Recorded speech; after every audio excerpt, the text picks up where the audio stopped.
to be a part of this campaign. It's your life, why take a chance? I said yes immediately because not only do I get to raise cancer awareness, but I get to raise cancer awareness amongst women. The second most common cancer amongst women in Malaysia, that's a huge thing. And of course, as you all know, when we talk about prevention, we want to do it as early as possible. And cervical cancer plagues quite a bit of young women out there. So now, do allow me to share a little bit about my story if you haven't heard of it. If you have heard of it, bear with me. Actually, I'm going to tell you a little bit more about the time before I had cancer. So when I was raised by my father in particular, he factors a lot in my life when it comes to my health. I was told ever since I was young to eat right, which means I eat only vegetables, fruits, and loads of white meat. I hardly ate red meat. So when I eat any red meat, I would have an odd taste in my mouth. That's how rarely I actually ate red meat. I don't smoke, I don't drink, and I sleep early. The only thing I probably didn't do enough was exercise. So based on all those, that's the checklist, right? I'm so healthy. And of course, when you're young, it's the invincibility factor. When we're young, we always think, I'm healthy, I'm young, nothing will ever happen to me. For those in your 20s, I believe quite a few of you are. I'm sure many of you don't think of sickness or anything. You think you're invincible, right? You always think, I'm young, I can still sleep late. I sleep at 2 a.m., wake up at 6 a.m., it's fine. How many of you here think like that? I know, many of you nodding your heads. So I think some of you are actually still doing it up till now, or maybe when you're 30s or in your 40s, you still think that nothing will happen to you. So when it came to me, I also had an invincibility factor. So let's talk a little bit about cervical cancer. We have heard about it, women especially, we are aware of it, but we actually don't think about it much. We think like, oh, pap smears, yeah, I know about it, I'm going to do it tomorrow. But as women, we are always thinking of others. For those who are married, your husbands, your children, and for those who are not married, your parents, your boyfriends, and your friends. You hardly think of yourself. You neglect yourselves. You always have an excuse. You're very busy all the time.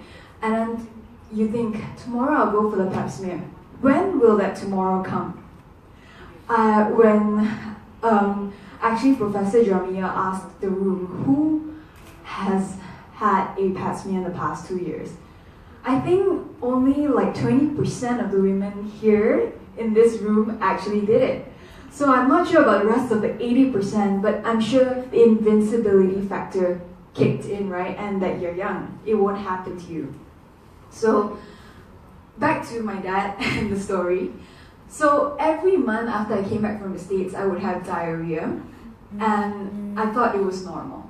You know, I had a sensitive stomach, it's because I'm eating all this Malaysian, very good Malaysian food, until the last bout of diarrhea I had was for 3 whole weeks. I met 2 doctors and 8 tons of medication. I still do things every day having diarrhea. That's the best part. I didn't know how I did it, but it was the final time my dad was like, I think you need to see a gastro specialist. I was like, okay.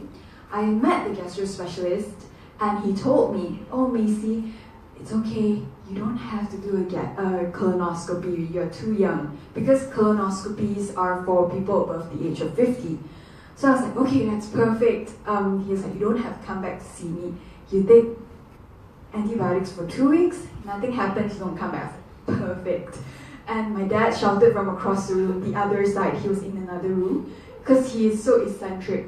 So the doctor wanted to isolate him. And yeah, I'm serious. And after that, he shouted and he's like, no, she's going for the scope. Whatever it is, do the top, bottom, whatever. I was like, okay. So because of my dad's insistence, actually thank goodness for him, but he's like, don't thank me now. Wait till you have children and when you're 50 over years old, then you thank me. I'm like, okay. But anyways, because of his insistence, 1.5 weeks later, I went for my scope. until then, that shield, that invincibility, I'm young, nothing will happen to me, was still there. And even until the doctor who came late to meet me after my colonoscopy, I was the only one left in a hospital room waiting for 2.5 hours. And he came in, I can still remember the time accurately because I was complaining to the nurse. I was like, I want to go home now. My mom and I will be stuck in traffic. This is ampang. That's what I said to the nurse. And the doctor slowly walked in. He didn't slowly walk in, he was very rushed.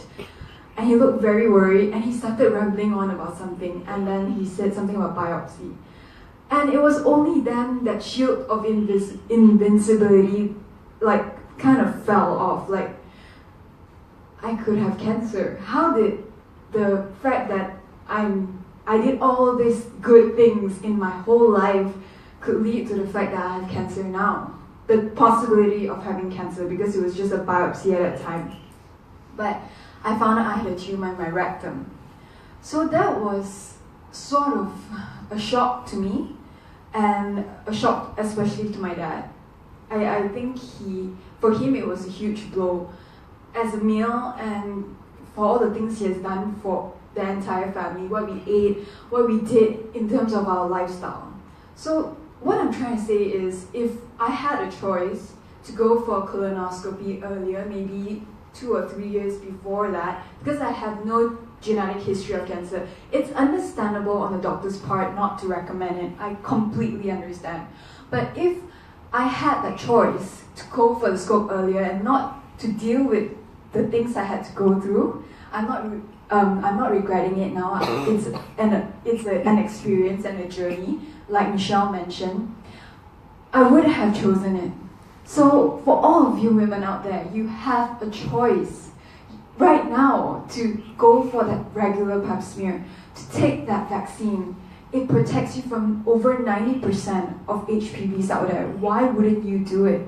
Because if I had the choice, I would have done it earlier, and I think it would definitely have been something I would have done. Even now, I'm so kiasu. I go for my blood tests very regularly. I meet my doctors very regularly, and it's just that I think, although we are young, please don't take it for granted. And especially all of you who are women out there, if in your 30s, in your 40s, you haven't gotten your vaccination, then please do it. And the second story, bear with me, it's about protection. So we always want to be, we want to protect ourselves, right? It's a security. So prevention is always better than cure. This is sort of related, but for me it was financial protection. So on the day I found out I had cancer, which is collecting my biopsy results, was also the day that I found out that I wasn't protected during that time financially. So it was a huge blow to myself, because can you imagine, you find out that you have cancer, and then you have to read out about it, and then you find out that you're not protected financially, when this whole time you thought you were. Because I paid my insurance to my insurance agent, he didn't remit the money on my behalf, making my policy a lapsed policy. So immediately we had to scramble, for my parents to get money. I thank God to my relatives and to my boyfriend, now my current husband's family, who helped out in terms of the finances. I'm sure Dr. Sound and Professor Jamina, you know how much it is to get your surgeries done. At first it was supposed to be 50,000 because it's a huge surgery, but then it became 80 over 1,000 because I did 2 surgeries and I wore a colostomy bag. So that financial protection bit it was just a huge blow. And during the time where I was battling cancer, being very weak, I also had to write to Bank Negara.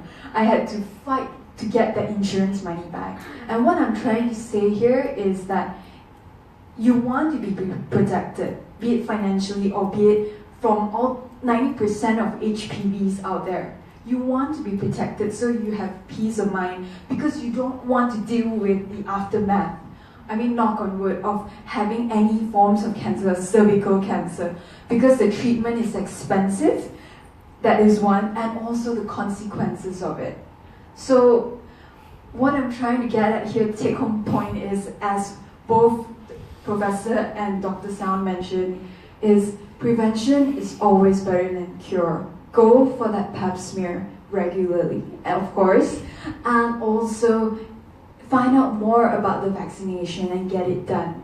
Because like I said, prevention to protect yourself is actually something that you can hold with you. This one-time vaccination, and you don't have to worry about it anymore.